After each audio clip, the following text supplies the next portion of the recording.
మీకు విషయం తెలుసా? ఎదుటివాడు దేవుడు వాడుకునేవాడైనా, అతనిలో దేవుని జ్ఞానం ఉన్నా, దేవుని సత్యం ఉన్నా, మనకేదైనా నచ్చకపోతే మొత్తం ఆ వ్యక్తినే తప్పంటాం. కారణం చెప్పనా, మనం అందరం ఆకాశం నుంచి ఊడిపడ్డాం. మనం ఒక వ్యక్తిని నిర్ణయించుకునేటప్పుడు మనకు నచ్చని దాన్ని బట్టి ఈ వ్యక్తి అలాగాని మాట్లాడతాం. నేను ఒక కొటేషన్ రాశాను. మనకు ఒకసారి ఏదైనా సరే తప్పు అనిపించిందంటే, ఒక వ్యక్తిలో ఏదైనా సరే తప్పు అనిపించిందంటే, ఆ వ్యక్తిలో ఎంత జ్ఞానంగా ఉన్నా సరే మనం మొత్తాన్ని తప్పుగానే చూస్తామంట.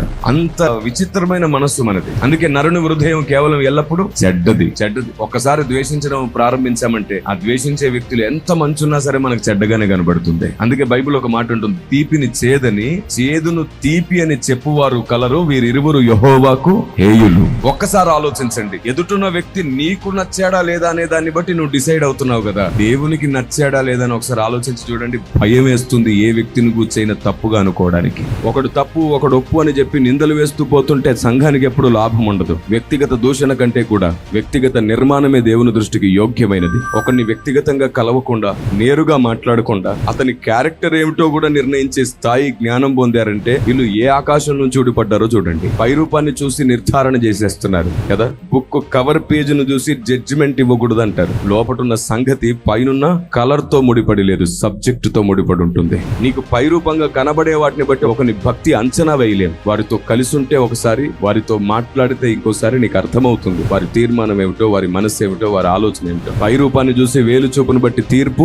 తీర్చవద్దు. ఒక వ్యక్తిలో 100 సంగతులు సత్యం అనుకోండి, ఒక్కటి అబద్ధం అనుకోండి, ఏం చేస్తాం మనం? విన్నారని ఏమన్నాను? ఒక వ్యక్తిలో 100 సంగతులు సత్యమే, ఒక్కటి అబద్ధం, ఏం చేద్దాం? ఆ ఒక్కటిని బట్టి 100 అబద్ధం అంటాం మనం. ఆ ఒక్కటిని బట్టి ఆ మనిషే అబద్ధం అంటాం మనం. అది మనం. కానీ నా దేవుడు ఒక్క సత్యం ఉన్నా సరే మిగతా 100 అబద్ధాలని సరిచేద్దాం అంటాడు ఆయన. మనం అలా కాదు. వాడు లోయలో పడిపోతుంటే వాడికి పాపం ఒక చిన్న అవకాశం దొరికింది. ఓ చెట్టు వేరును పట్టుకొని ఉన్నాడు. మనం వెళ్ళి వాడికి చెయ్యి అందించడానికి బదులు వాడిని ఇంకో 4 మాటలని తన్నుడు దంతాం. ఇది అక్రైస్తవ్యం. ఇదైనా పరిశుద్ధాత్మ దేవుడు కోరుకున్నది. ఒకరినొకరు అనుకోవడం, నీతి, సేవ, గొప్పతనం అనుకుంటున్నారు. ఒకరిని అవమానించడం, తోలనాడడం, ఒకరిని గురించి కనీసమైనటువంటి అవగాహన లేకుండానే మాట్లాడేయడం దేవుని సేవ అనుకుంటున్నారు. బైబిల్లో ఉంది, అపహాసకులు ఉంటారంట, నాశనం చేస్తూనే సేవ అనుకుంటారంట. ప్రేమను, ఐక్యతను, శిష్యత్వమును, మంచితనమును వాటన్నిటిని సమాధి చేస్తూనే సేవ అనుకుంటారంట. వదరబోతులుగా మాట్లాడుతూనే సేవ అనుకుంటారంట. నిందిస్తూ అవమానిస్తూనే సేవ అనుకుంటారంట. వారి లోపట నివసించే దురాత్మ వారికి వివేచన కలగనివ్వదంట. ఎంత దారుణమో చూడండి. అందుకే చెప్తున్నాను నేను,